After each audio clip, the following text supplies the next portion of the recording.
now take a look at a tribute to India's legendary women in science.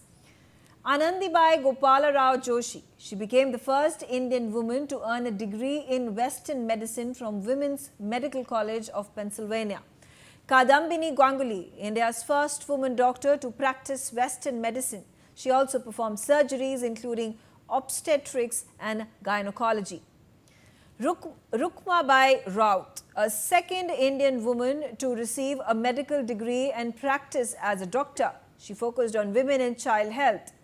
Mary Poonen Leukos, she became the first female Surgeon General of India and modernized hospitals and public health services in Travancore. Kamala Sohoni, the first Indian woman to earn a PhD in a scientific subject. She completed her doctorate in biochemistry from Cambridge University. Iravati Karve, India's first woman anthropologist, she pioneered the study of sociology and anthropography using extensive fieldwork. Anna Mani, the first Indian woman in the meteorological department, she developed many indigenous weather instruments for India. Biba Chaudhary, India's first woman high-energy physicist and the first woman scientist at TIFR, she worked on cosmic rays and particle physics. Rajeshwari Chatterjee, she established India's first microwave research laboratory and advanced radar and communication technology. Edavalet Karkat Janaki Ammal, the first director of the Central Botanical Laboratory, she did groundbreaking work in plant breeding, especially sugarcane and brinjal. Kamal Ranadev, she set up India's first tissue culture research lab and pioneered early cancer research linking viruses to the disease.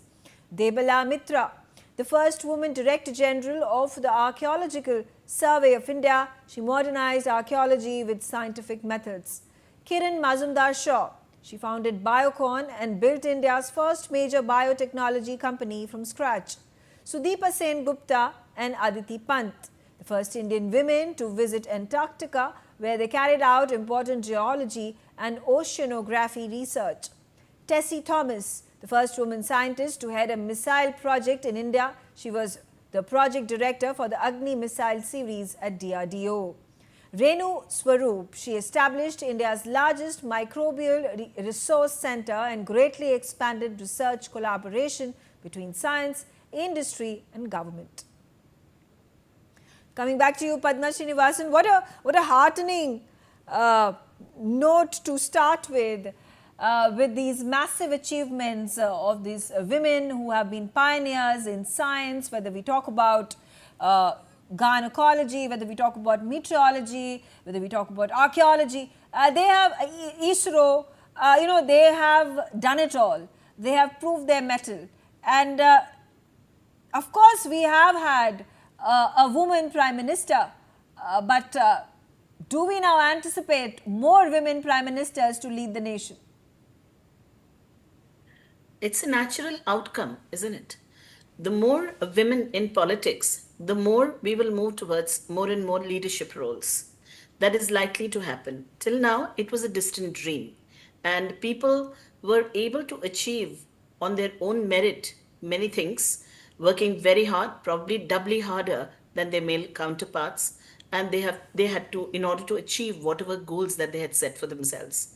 Now, with a little bit of push, that's what I would call this reservation as, a little bit of push for the women, I think they will go a long way because they already have the mettle in them and many of them have already proved themselves. Now, the younger generation is, definitely more confident than the generations that have been there in the past.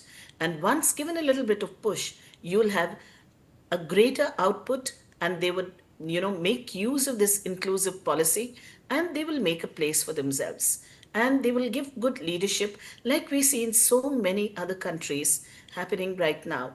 And with their independent thought, opinions, and with the kind of freedom that they have right now, the women of today's generation are likely to play a significant role in politics and definitely become prime ministers, because a woman and man, they're not equal.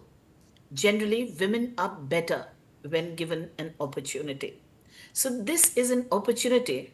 As I said earlier, this is going to bring about changes that even the politicians who are actually rooting for it may not have really thought about. So this is something which is a welcome move. Absolutely. Absolutely. I couldn't agree more. And so would the millions of women who are now eagerly anticipating their more proactive role in Indian politics. On that note, I slip into a short break. I thank all of you for joining me on the telecast. Thanks for watching.